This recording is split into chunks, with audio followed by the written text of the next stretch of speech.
Scholesy Talks. How is everybody? No one's here, but I'm recording this for YouTube as well. This is an exciting episode, man. I've done a lot of hard work this week, and I want to tell you what's going on in the Let Me Talk to You network world.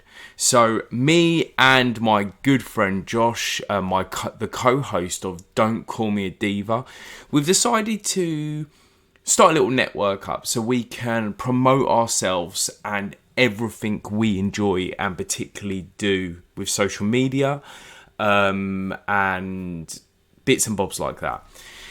So, Don't Call Me a Diva is our bread and butter of the Let Me Talk to You network. It is a podcast about women's wrestling, okay? And we talk about all the elements. We talk about dream booking. We talk about storylines that we would build. We talk about matches. We review matches from AEW, Ring of Honor, Impact Wrestling, Major League Wrestling, NWA, WWE, New Japan Pro, Stardom, and it's a great little podcast. In all fairness, we're doing quite well. Last week we got 50 views. Might not sound much, but we're only 6 episodes in. So we are so happy and buzzed off that. Also, for the future elements on our YouTube, there will be a mini little mental health podcast that's going to happen at some point. I'm not sure when. Josh is putting that together, developing a plan. There's also going to be a pop culture movie review podcast because Josh is extremely good at doing that. And also we have Scholesy Talks, my platform, my podcast, where we talk about wrestling. In all fairness, we talk about the gossip, we talk about things that particularly frustrate and annoy me in the wrestling world.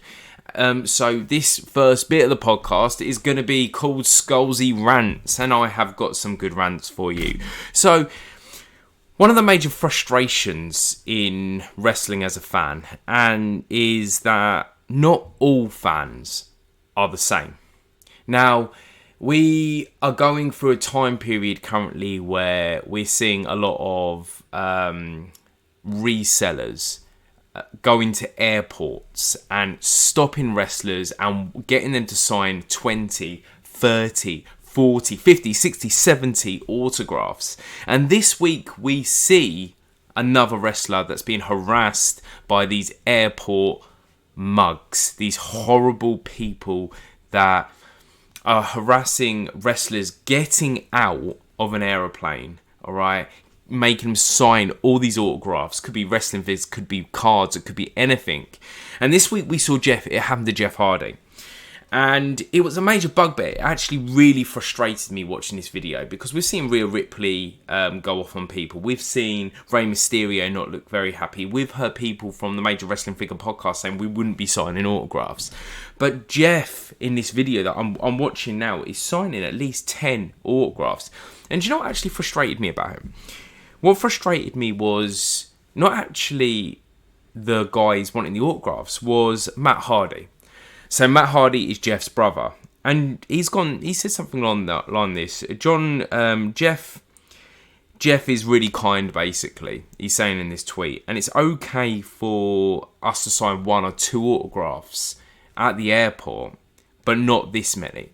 And what annoyed me about this tweet was this. It sounds really daft I say this. No, you should not be signing no autographs, okay? You are self-employed people, okay, that need to earn money.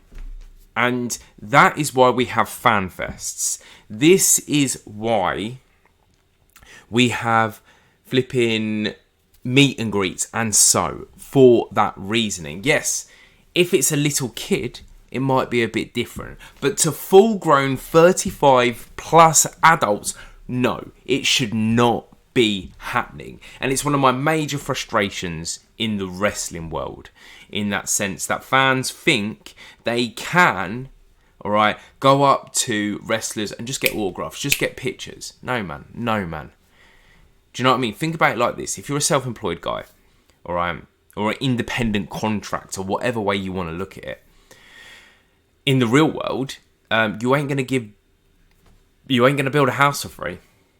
You ain't going to craft something for free. Do you get what I'm saying? So This is the point. Wrestlers are humans. Wrestlers need to make money. And this is why we need to get these idiots stopped ASAP. Us fans need to make a major point to say, bloody, let's just stop these. Let's stop buying off their eBays. Let's stop buying off their websites, because it's disgusting what they are generally doing.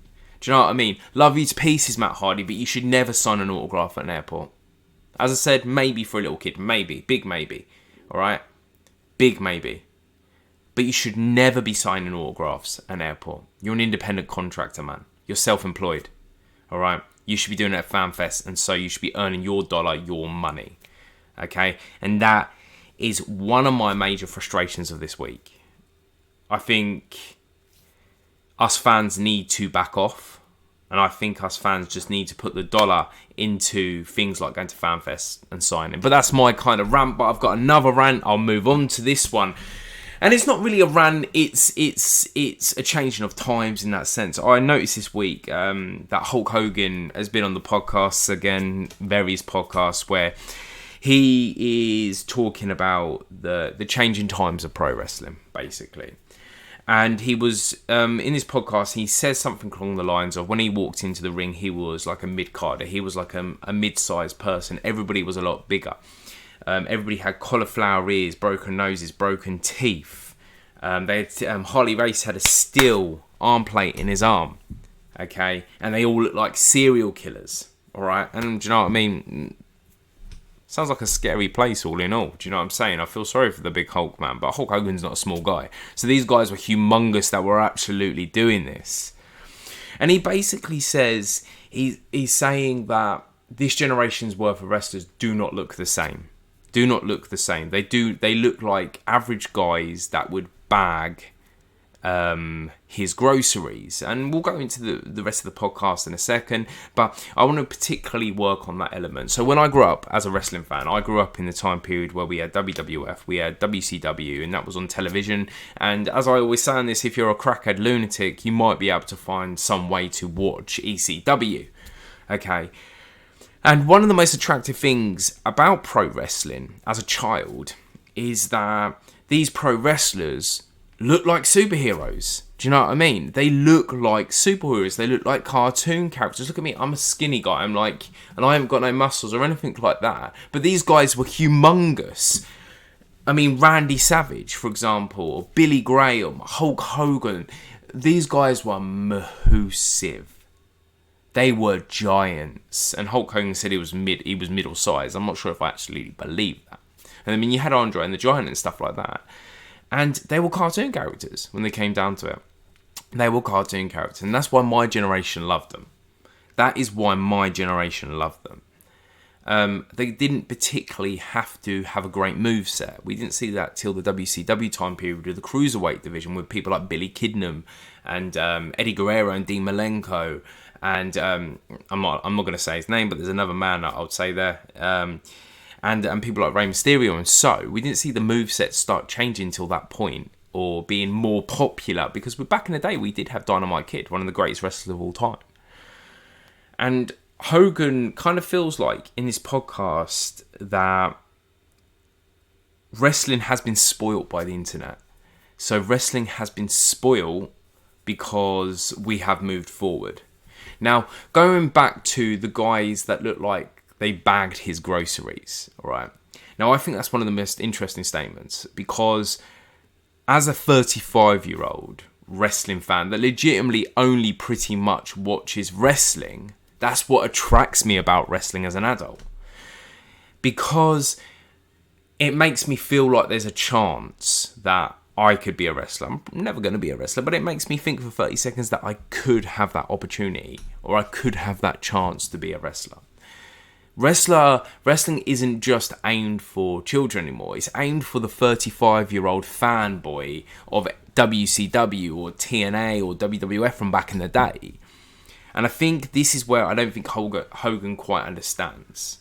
That watching things like AEW or MLW or something along the lines of that, that is aimed at the older fan. It is aimed at the fan that wants to see the crazy, insane moves. and stuff like that. And I think that is something that's super important that I think the older generation of wrestlers need to start to understand. I'm not saying all, is very few that need to understand this, and I think Hogan is one of them.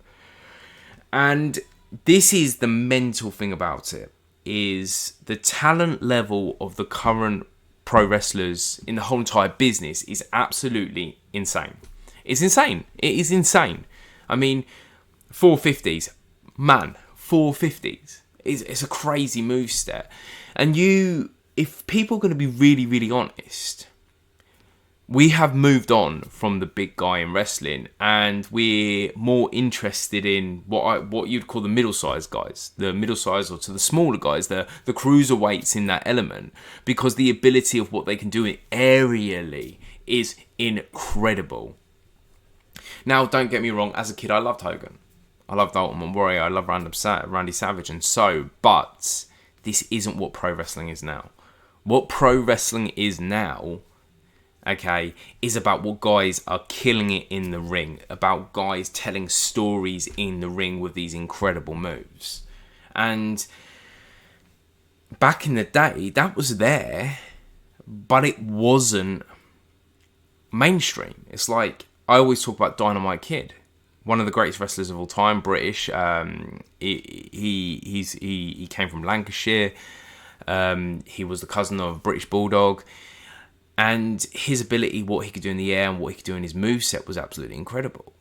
And that was back in the day. And people forget Bret Hart wasn't a promo guy. Okay, in fact, Bret Hart, I'm going to be dead honest, wasn't great on the mic at all. But what he could do in the ring was absolutely beautiful and incredible and artistic. And same with the Cruiserweight division in WCW.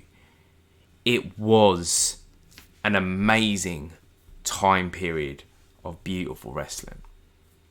And I think this is where wrestling has changed from where I was a kid to now. I am not looking for a comic book character wrestler. What I am looking for is art. I am looking for something that is aerial ballet, okay? And that's what I love about pro wrestling, and that's what's important about pro wrestling in today's current stance. I mean, don't get me wrong, I love a good promo, I love a good storyline, but I'm also looking for the art of the move. I'm looking for a beautiful Death Valley driver of 450 or something along the lines of that. That is what I am wanting as a fan. And this is where I think guys like Hulk Hogan need to move on. They need to move on. That how you look matters in wrestling now. I mean, you get a lot of fan hate for guys like Adam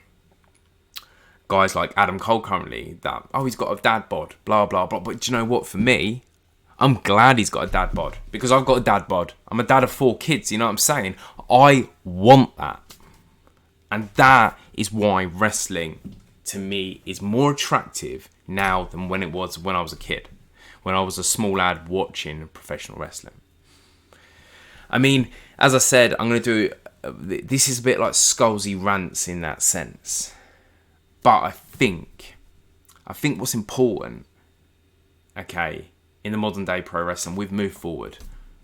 I mean, Hogan in this podcast as well goes on about how there is not just 2 main guys. Like back in the day, it used to be Ric Flair versus Dusty Rhodes, or it used to be Hulk Hogan versus Randy Savage, Ultimate Warrior, Hulk Hogan versus Andre the Giant, or it would be major storylines in the sense of Rock versus Austin, or Taker versus Mankind, or something along the lines of that. But it doesn't matter about that now. All right, pro wrestling in itself has many stories, has many wrestlers, and that is something else that Hogan obviously is struggling with. That there is so many brilliant talents. It's like for example, you looking AEW alone. All right, they have the 4 pillar storyline that's currently just finished with MJF, Jungle Boy, Darby Allin, Sammy Guevara. Okay, all right, highly talented wrestlers, all have the ability in the ring, all have the ability to be fantastic wrestlers, all top guys. For example, CM Punk, John Moxley, Chris Jericho, top guys. We have all of this talent, so we need to use all of this talent. We need to promote all of this talent as wrestling fans. And that's the great thing about the internet as well. The internet itself is so important, which Hogan thinks it's spoiled modern day wrestling. I'm personally confused why that is. I'm confused why you would think that has spoiled modern day wrestling. Because it has given me more to watch. It has given me more to enjoy. It has given me more to have a passion about and a love for. We don't just need two promotions now, being WWE and WWF and WCW. Alright? We have got all sorts of promotions. Of like, you'd say, sort of like the big boy promotions in sort of like higher echelon. But then we've got the indie stuff. And the indie stuff is fantastic. The indie stuff is fantastic. Being a Brit, I'm lucky at the minute. We've got 1PW, we've got Progress Wrestling, we've got Rev Pro, we've got Riptide, we've got the North. Do you know what I'm saying? We've got TNT. We've got so much to enjoy. And it is now all on streaming services.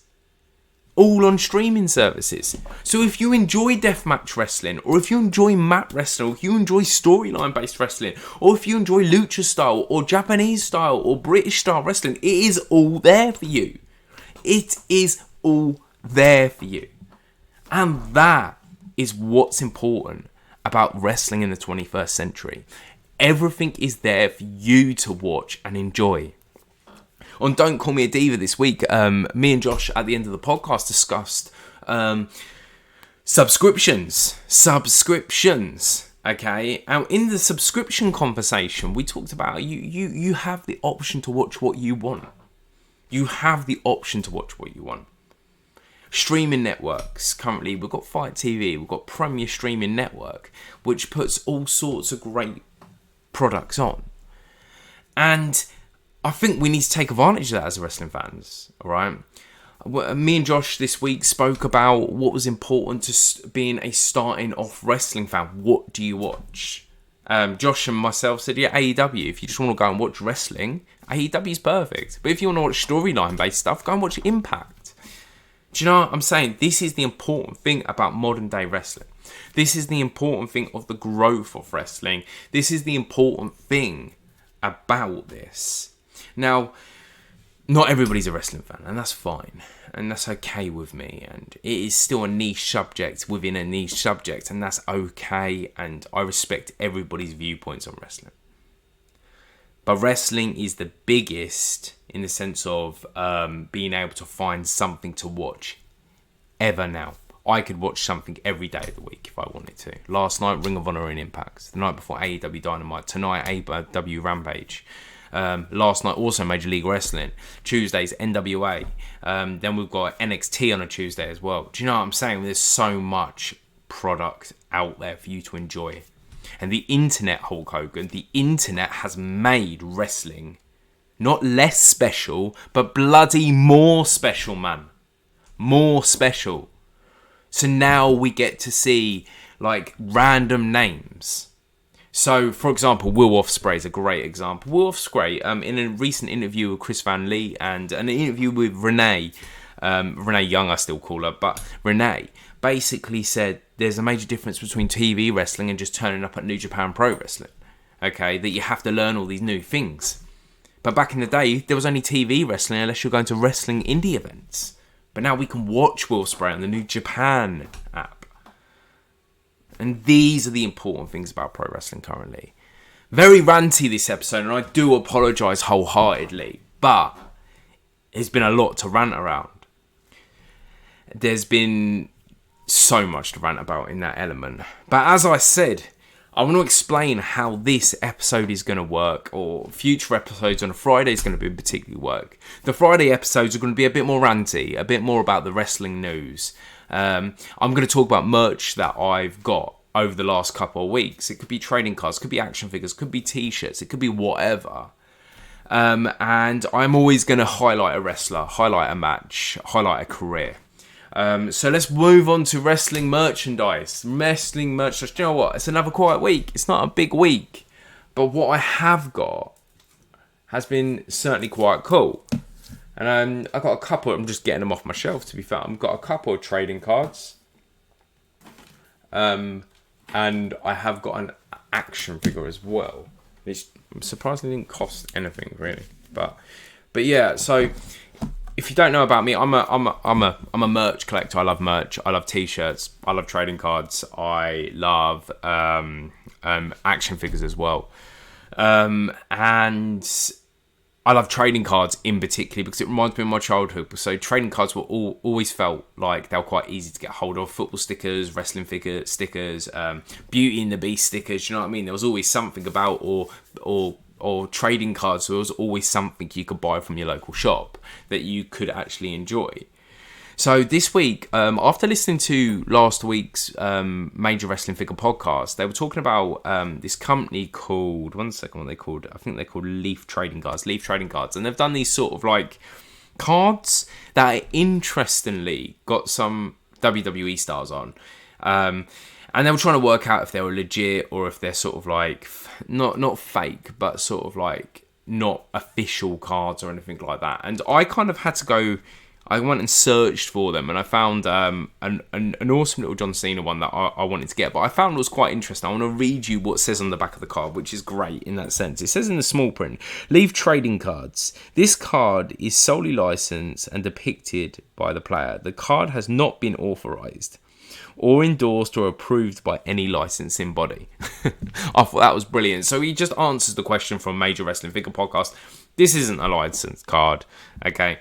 But it is an awesome card. It is a peculiar looking card. It is from Leaf Trading Cards, Heroes of Wrestling, John Cena.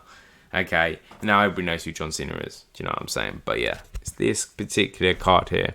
And it's a nice little card. It's got a nice little read at the back where it says John Cena rose to fame during the 2000s, became one of wrestling's biggest stars, known for his incredible strength and his charisma. Yeah, very charismatic guy. He won numerous championships, headlined numerous events. Outside of wrestling, Cena has appeared in various movies, TV shows, including Trainwreck, Daddy's Home, and the Fast and the Furious saga, which I'm actually looking forward to, Fast 10. So yeah, that was the first thing I grabbed, and interestingly enough, I won that for £1.50 on eBay. So it wasn't a bad buy at all, in all fairness. And then I'm a wrestling fan, but I like aggressive wrestlers. That's kind of my thing. I like mat wrestling and aggressive wrestling, and I'm a massive fan of gimmicks and stuff. But we'll talk about that in a different time period. But one of my favourite wrestlers is a guy called Timothy Thatcher. He was in NXT. People might know him from NXT, but currently he's wrestling in Pro Noah with Braxton Huxley. And Huxley is actually local to where I live. I'm not from Middlesbrough, but I live in Middlesbrough. He's from Darlington, which is like 20 minutes down the line. So I won this tee in eBay. This Timothy Thatcher tee, awesome little tee, and I grabbed a 1 of 250 Timothy Thatcher NXT trading card. Again, won an auction with this t-shirt. I think it was a $5. No one wanted it, obviously. I did because I'm actually a fan of his, and I'm really looking forward to him wrestling at the major league wrestling event that's happening in a few weeks' time. That'd be a really good pay-per-view, Fight Plus, I believe. Now, this is where it gets interesting. So, this is going to sort of like be a nice little segue into my highlighted wrestler of the week and highlighted match of the week and stuff like that. So, Roderick Strong. Everybody knows him from NXT, being a part of Adam Cole's team with Fish and O'Reilly. But I don't know him from that in that sense, because I did watch NXT, but I knew him from his Ring of Honor days when he went under the name Mr. Ring of Honor TV Championship, blah, blah, blah, blah, blah. We'll talk about that in a second. But I grabbed his trading card. So it is called the Fully Tops Loaded 2020 signed trading card. Roderick Strong. It's in a nice little plastic case. 2019 Takeover War Games event. This has got some sort of like replica table, I believe, in it, or something on the lines. You can see the replica table there. You see we've got his signature there. It's in its plastic container. Brilliant little card. Absolutely awesome wrestler. We'll talk about him a bit more in career-wise in a second. But I had to have this trading card because his wrestling ability is absolutely incredible, and his Ring of Honor career is where I became a fan of his. But also, look, I'll be honest, I think I got that for about £5 as well. It was no more than 6, I can tell you that for a fact. Also, I had to get a basic Roderick Strong. Okay, just the basics. The logic of a basic figure is that it doesn't have any of the extra articulation or anything like that an elite would have. It's just basically the arms move and the legs move. But it's a great little figure. He has a chase as well in black trunks, and he also has, I believe, a figure collectibles figure as well from his Ring of Honor days. So that's all I got this week. I mean, it seems quite a lot, but it's sort of like, it's mainly trading cards. But as I said, I'm a trading card guy when it comes down to it. I love trading cards. I love action figures, and I love wrestling merchandise generally. And I'm really excited because he's currently signed to AEW. I'm really, really hoping in this new AEW series, new AEW action figure line series with the Ring of Honor Legends. I'm really hoping that he gets a figure because particularly 2014, 2015, that's where his name exploded in pro wrestling. I'm just going to get up my notes here about what he has won and stuff like that, because I've done loads of notes on this one. So, in Ring of Honor, he was a World Championship once. He was a World Tag Team Champion once with Austin Aries, another great, fantastic wrestler. He was the Ring of Honor TV Championship twice. As I said last week, major fan of TV titles, major fan of sort of mid-card titles. He was, I believe, one second, a PWG World Champion, PWG Tag Team Champion, once with Davey Richards, Legend, Pac, and Jack Evans. Where else can we go with this? So I think he won some stuff so he was the NXT Cruiserweight Champion.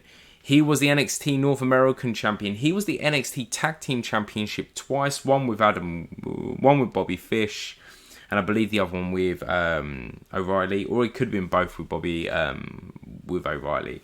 And he is one of these wrestlers that kind of sort of like fell into the background when it came to NXT. Loads of guys came from Ring of Honor, particularly came famous from NXT. Yeah, you had guys like CM Punk, you had Seth Rollins, you had Sheen, you had Sami Zayn, you had Adam Cole, you had Bobby Fish, you had O'Reilly, you had literally that whole entire NXT Gold era. In my perspective, is pretty much just Ring of Honor, and that's why it was so good. Ring of Honor Mark. When Ring of Honor has ever come to the UK, I've tried to do my best to be there or watch the event somehow or buy the DVD. And today we are going to be talking about our highlight wrestler being Roderick Strong. So Roderick Strong had an insanely good 2014 from my memory. He had matches against Irwin and Moose at the Best of the World, and that was an incredible match. Shinsuke Nakamura, Rev Pro, British promotion, 2015. It was 2015, yeah. And one of my favourite matches was against Dalton Castle. He's still currently in Ring of Honor in the AEW product. Okada as well, one of the greatest New Japan Pro Wrestling guys. So he had a list of very, very good fights, very, very good matches. But I want to talk about his first match of 2015 against one of my personal heroes. He is a Philly boy. He was a part of the BWO. He was so important in that integral few years in ECW, and interestingly enough, into the 2000 time period in WWE, and he also wrestled in Ring of Honor a bit. And I want to talk about this match where he comes face to face with the guy that I was just talking about, Stevie Bloody Richards. This guy is known for being a Diamond Dallas Page yoga guy. This guy is known for being a fitness guy. This guy has a class little YouTube. He also does a lot of sort of like reviews on matches and stuff like this. Strong at this particular point was known for being a CrossFit lunatic, which I think everybody in that time period, 2015, 2014, 2016, they loved CrossFit. They loved that concept of being fit. And this match in Philadelphia, the first match of the year, the first TV title, championship challenge of the year, was a match of endurance and fitness, and was not easy. And also we saw Stevie Richards not wanting to give up. And I think that is what made this match so good. And I remember this match is blotted into my mindset how good this match was. We had on commentary Kelly the Legend and Mr. Wrestling, aka, or Mr. Wrestling 3, aka Steve Corino. Two great people. This was such a solid match, and Roderick Strong came off having such a solid year, fighting some of the best and the greatest in the business at that time period that weren't in the big promotions. All right, and the match starts off really, really beautifully. Actually, a classic collar and tie elbow. Stevie Richards reverses it, and we get some and he reverses the collar and tie, which Roderick was winning at that time period, and it goes into some great on-the-floor mat wrestling. And this is where things get important. That at this point, they're quite a stalemate, so the referee restarts the match. There's a lock, there's a slap, there's a judo throw from Stevie, and then there is a major, major slam by Roderick Strong. Roderick Strong turns it over, puts a major slam. And this is what he was good at. He was good at counter wrestling. I said last week, Orange Cassidy's one of his greatest skills is counter wrestling. But Roderick Strong had a beautiful ability to counter absolutely everything in wrestling. He pushes at this point some really attractive drop kick on Stevie, then a belly to back suplex, a pin. It's just a one. He gets him up, he slaps him, he Olympic slams him. It's a 2 count, and then we see a belly back, a foul drop kick from Stevie, and a reverse from Strong. At this particular point, we see the ability, speed, and talent by Strong in this match. Okay, and this is the important thing. He had this element of where everything you gave him, he was 2 steps in front. And Stevie Richards is one of these guys that might be remembered to being a bit of a gimmicky wrestler, but he had talent. He had good mat ability. Stevie comes in, a face first slam in the ring, and he did this through pushing very, very good placement in the match. He worked out where Roderick was and tried to turn it around. But again, as I said to you, Roderick is 2 steps in front of you at all points. He whacks in an Irish whip, some big knees to the face. Stevie somehow counters this. And then we see Roderick hit a kind of backbreakery sort of thing. And it's a 2 count. Stevie kicks out again. So, as I keep saying to you, there's this beautiful thing with Roderick Strong that he could see 2 steps in front. He has this vision and this ability to counter and push forward everything you do. And that's what he kept doing. That is what he kept doing. We saw this absolutely incredible super kick around about this time period by Stevie. It's a 2 count. Stevie goes straight up and tries to put him to a Boston Crab, and Roddy, he counters it again somehow. I didn't even know how he did it, into a neck breaker, and then puts him into a stronghold, which is basically the Boston Crab in that element. And we see here the core ability by Richards, and at that point we see a major knee to Richards' face. 1, 2, 3. Roderick wins. Now, why did I pick this match? I could have gone with Okada. I could have gone with Shinsuke. I could have gone with whoever. But the thing about it is, what was important to me about this match was Roderick was coming off a fantastic year in pro wrestling. An absolutely fantastic year in pro wrestling. He held that TV title. He was Mr. Ring of Honor. Okay? And this wrestling match shows why he had a fantastic year. He has the ability to counter absolutely everything. First point. He had vision. even though Stevie Richards had great placement and a veteran ability to watch what you were doing, Roderick could overcome that and still be in front of you. Now, this is why he's my highlighted wrestler. This is why I'm going to pick wrestlers from all history, okay, on these Friday episodes. And he is particularly my highlighted wrestler for this reason. Vision, counterability, okay, fitness, all right, and had a kind of mystic element where he could guess what you were doing. He was that good. In Ring of Honor, he was a top guy, a top-to-top guy in my perspective. And when he left Ring of Honor, went to NXT, he became not that top guy. And that's what happened to Roderick. And I don't think he deserved that. He didn't deserve that pants cruiserweight title. And do you know what I mean? I will say that happily. I grew up in a time period where that cruiserweight title meant something. When guys like Billy Kidman, Rey Mysterio, they were scrapping it out for this incredible title. But when Roderick won that title, it meant nothing. It meant nothing. WWE treated it as nothing. My wife kicked my ass for that. Treated it as nothing. He won the NXT American title. Yeah, don't get me wrong. It had some clout. It was all right. We had some great champions. All right, don't get me wrong. I'm not putting it down. But Roderick Strong was at his very best in Ring of Honor. He was Mr. Ring of Honor. Do you know what I mean? These Open TV Championship challenges was brilliant. And I'm so glad he's gone to AEW currently, and he was released in 2021, I believe, something along the lines of that, because we're going to see him on that independent scene. We're going to see him kicking some ass. We are going to see him being that absolutely incredible wrestler again. I truly believe, and I love how he is joined back up with Adam Cole.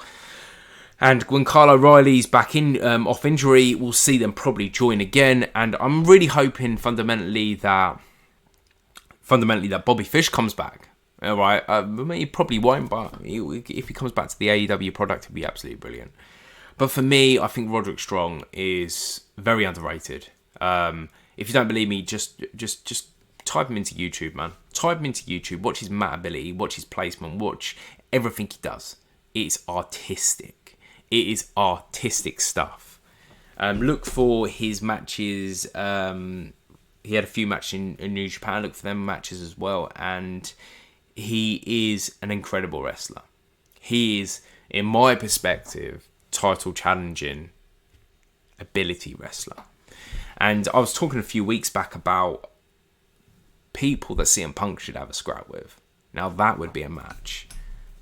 30 minutes, a solid 30-minute match. That would be beautiful, mate. That would be absolutely beautiful.